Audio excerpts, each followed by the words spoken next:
Special needs families are afraid to call 911 for help. That bothers me, and I hope that it bothers you. My name is Captain Gerald Turning, and I am the president of Blue Bridge Training. I'm also a 25-year police officer, and I'm currently serving the rank of captain in my police department. I've seen this from every angle. I've been the cop who's going into these houses and have to navigate very, very challenging situations with special needs families. I'm also a special needs dad, and my son is 16 years old, diagnosed with autism in 2007. And I felt the fear and terror and judgment and unexplainable emotions that comes along with raising a child on the spectrum. I have a foot in both communities. I have a foot in the special needs world, I have a foot in the law enforcement world. I love them both dearly. And the reality is they don't communicate very well. And I think I'm in a unique position where I can fix that and I can bridge the gap between these two communities. As a canine officer, I have felt the unspeakable burden of having a parent looking at me and begging me to find their child who goes missing. I've also felt the unbelievable weight as a dad of losing my child. I've lost my son 5 times, lost him. And each of those times, if you were to judge me by those individual incidents, you could make a case that I was an unfit parent. But our reality is, as special needs parents, we are always on guard, and we always have to be at level 10 alert. And sometimes we fail, sometimes our best isn't good enough, and sometimes we need help. And we have to know that we can call our police and first responders for that help. And to know there are families out there like mine who, when that happens, when it goes that bad, and when they feel that terror of missing their child, that they're actually hesitating to call the police or call 911 to help them, it's just unacceptable. And it's something we have to fix.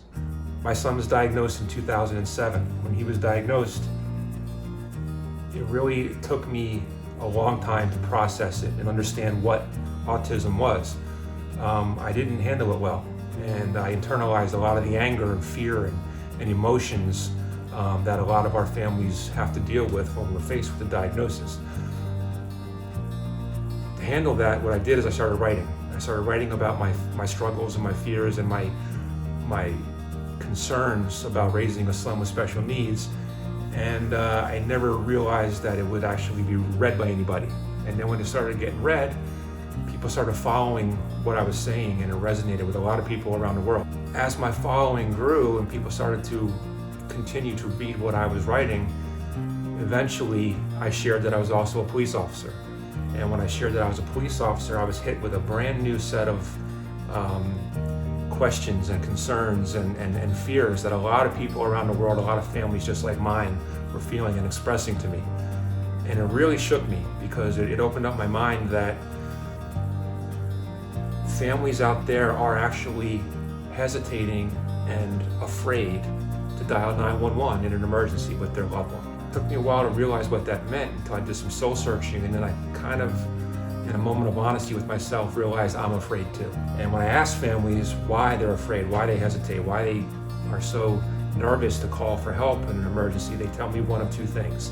One, they're afraid that the police are going to come and injure their child because of a misunderstanding or a misinterpretation of what he is.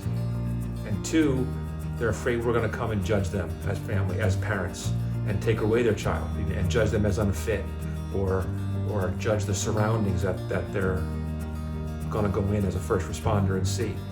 One thing I will never do is stand in front of a group of cops and demand that they sacrifice their safety. But there are things we can learn and things we can do to shift our mindset and become more understanding of other possibilities that don't come naturally to us as cops. And the reality is, a lot of what we have been trained is actually the opposite of the most effective way to handle somebody on the spectrum. And a lot of what we do instinctively actually can cause damage, and not just to them, but to us. So it's in their best interest to learn these techniques, because they can learn to manage and deal with these situations and these calls for service that are very, very challenging, but they have a skill set, a set of tactics, a toolbox they can go to that's built on empathy and built on looking at the situation from the point of view of the other individual. And once you get there, once you start looking at a situation where you can put yourself in the place of the individual and how they are looking at it, a whole new world opens up to us. So that's what I can offer your personnel. And it's something that's fixable if we put our minds together. So do me the honor of entrusting your agency to me for a few hours. It doesn't take a lot to satisfy the requests and the needs and basically the right of these residents that we serve to educate our staff and have them equipped in the best possible way to help them in their time of need.